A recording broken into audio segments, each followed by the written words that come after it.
Fala pessoal, tudo bom? Rafael Oliveira aqui e hoje vamos trabalhar juntos nesse vídeo um processo de aprovação e você pode utilizar ele na sua gestão de mudança, gestão de problemas, incidentes, solicitações, em qualquer tipo de item que você tiver no seu Service Management.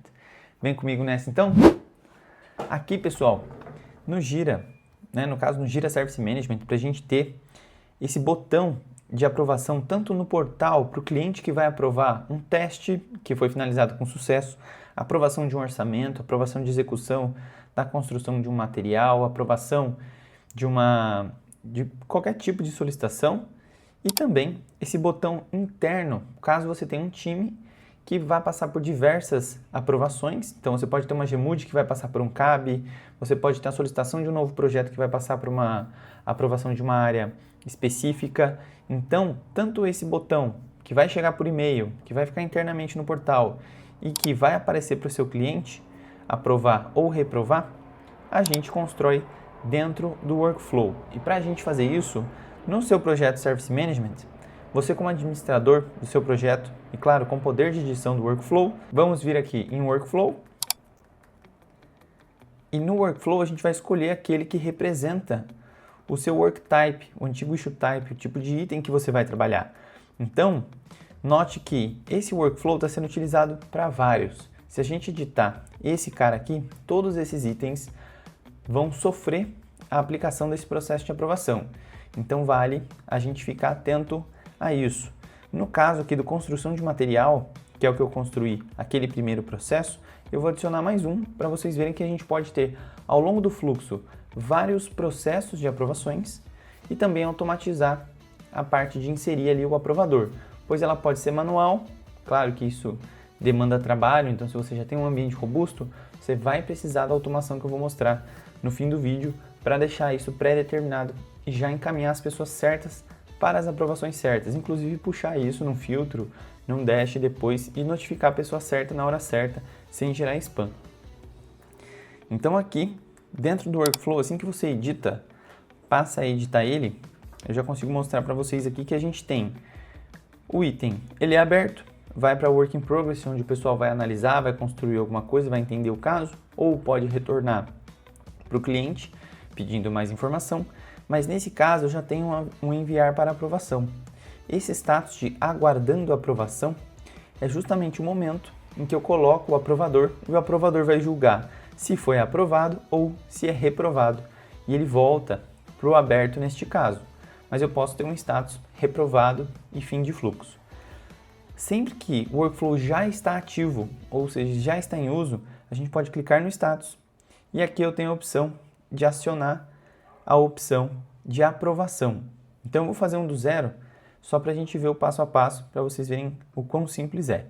Então vou manter esse Waiting Approval, vou colocar aqui aguardando aprovação de teste.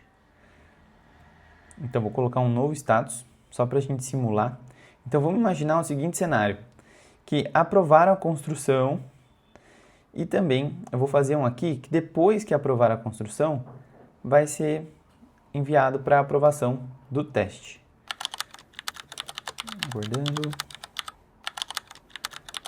aprovação de teste. Legal. E aí eu vou colocar aqui um teste aprovado. Ou pode ser uma validação, pode ser qualquer tipo de nomenclatura que é bem mais simples, só para o vídeo não ficar tão extenso e a gente poder entender a lógica por trás disso, que é o mais importante. Então, eu vou colocar aqui aguardando a aprovação de teste, para o teste aprovado. Vou colocar aqui um aprovado. E se reprovar, se o teste reprovar, eu vou voltar lá para o Work in Progress.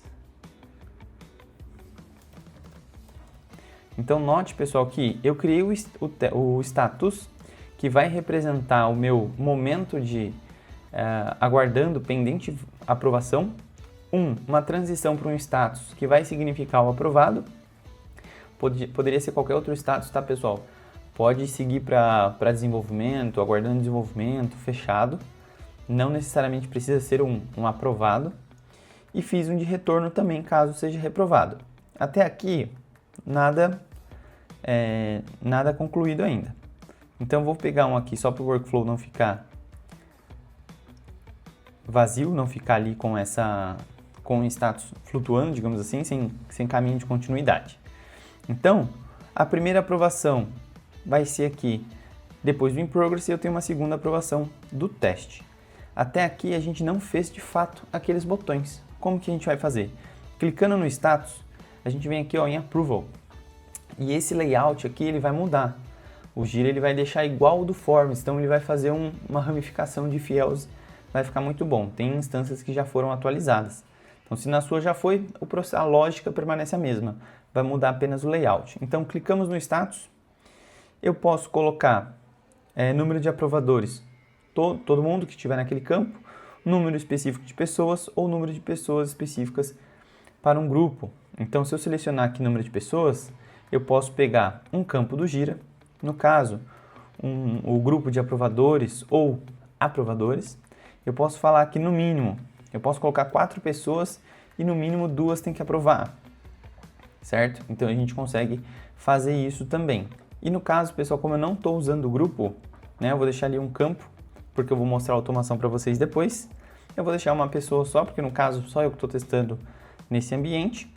E na próxima tela é onde a gente vai definir se eu aprovar para onde ele segue e se eu reprovar para onde ele vai também. Então, se aprovado, vou seguir a transição de aprovado, e se reprovado, né, se declined, se ele for rejeitado, ele vai seguir o reprovado. Por que eu coloquei essa nomenclatura? Para ficar bonitinho, para ficar mais um entendimento melhor ali também, mas não é obrigatório você colocar na transição aprovado ou reprovado, é que para o usuário final fica bem objetivo. E ponto importante aqui, pessoal, vale a pena colocar como boa prática o assignee ou o reporter. Por quê? O relator, se ele mesmo criar, ele mesmo aprova, é ruim, você está burlando o processo. Então você pode ignorar o reporter, pode ignorar o assignee também, como essas pessoas que não vão poder aprovar. No caso eu vou deixar sem, porque eu só estou com o meu usuário, mas fique atento com isso na sua instância. Então, como a gente pode ver, a gente tem um fluxo com 2 partes de aprovações. Então, vamos lá, vou salvar o fluxo, onde ele já vai ser publicado. E para você, pessoal, que está fazendo em produção, faça uma cópia do workflow, faça um backup antes, não arrisca fazer em produção direto sem ter essa opção. Legal? Então, com o chamado criado, a gente vê que eu, como cliente, eu posso aprovar lá na primeira fase ainda, internamente também. Então, se eu for ver o fluxo, ele já está completo. Eu vou fazer aqui a primeira aprovação. Ele vai para aprovado. Você vê que eu, como cliente, eu não posso seguir, porque eu estaria como cliente, então meu cliente pode aprovar. Ele vê no log, ele pode interagir comigo via novas mensagens, as funções normais que ele tem hoje no portal. Já nós, como agentes solucionadores, no fluxo, o cliente aprovou, o pessoal vai avaliar e vai encaminhar para nova aprovação. Podemos deixar isso automático? Podemos. Podemos tirar esse status de aprovado e já mandar direto para a aprovação. Mas eu quis fazer algo onde mostrar para vocês que a primeira fase foi aprovada, o analista, o agent, né, o agente solucionador, vai analisar, vai interpretar, vai ver se está tudo certo, ou vai colocar mais informações nesse chamado até mandar aqui para aprovação de testes, que inclusive pode ir para outra área. Então, inclusive não necessariamente pode voltar para o meu cliente, pode ser para uma área de analistas de teste, por exemplo, ou outra validação interna, e eu, com a licença de solucionador, que eu posso vir aqui, posso alterar o fluxo, essa outra área vem e vai aprovar os testes. E aí, teste aprovado. O teste aprovado, podemos seguir para o encerramento do chamado. Então, com isso, é legal a gente entender que a gente cria novas políticas, a gente consegue deixar isso de uma forma mais concreta dentro do sistema, não é burocracia, e sim a gente garantir que o processo foi validado pelas áreas.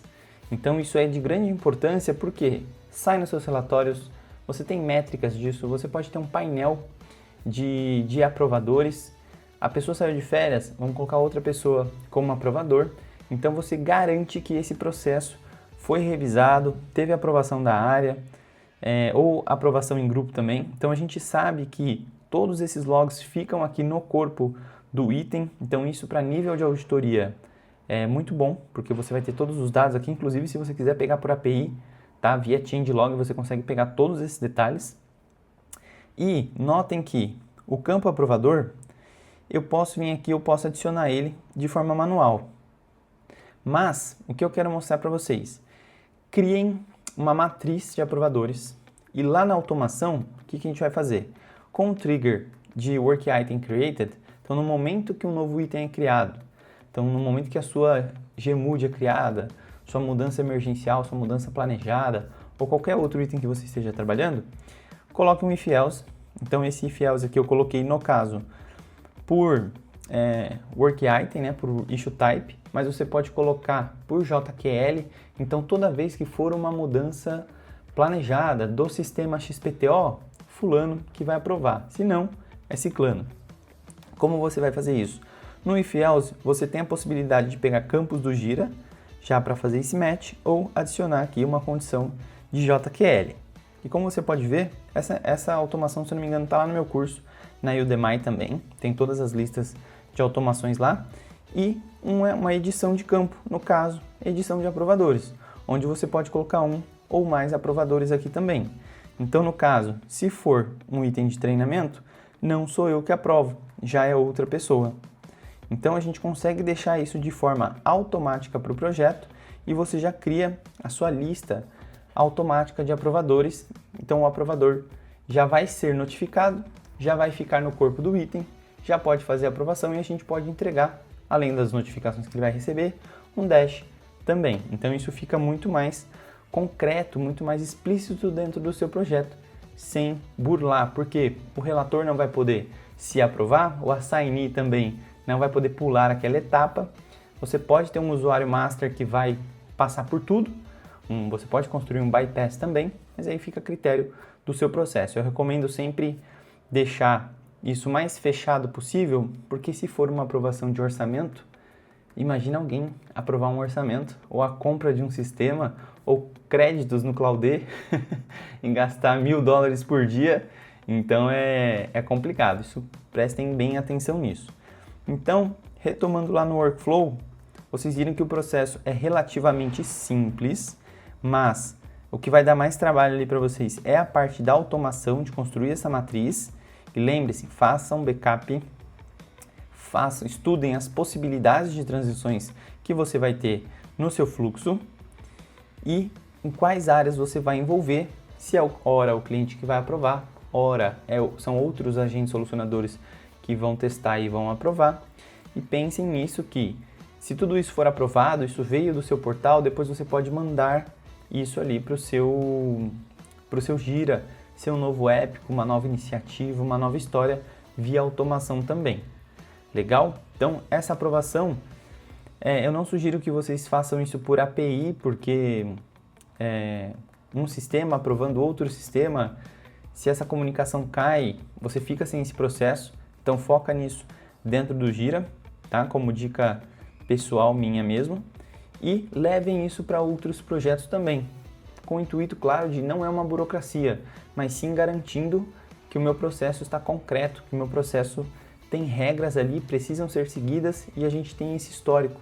Então, a nível de auditoria, como eu falei, fica muito mais objetivo, fica muito mais claro fazer esse rastreio de quem aprovou, quando aprovou e por quê. Você tem tudo isso dentro da plataforma. Legal, pessoal? Espero que tenham gostado e até a próxima aula.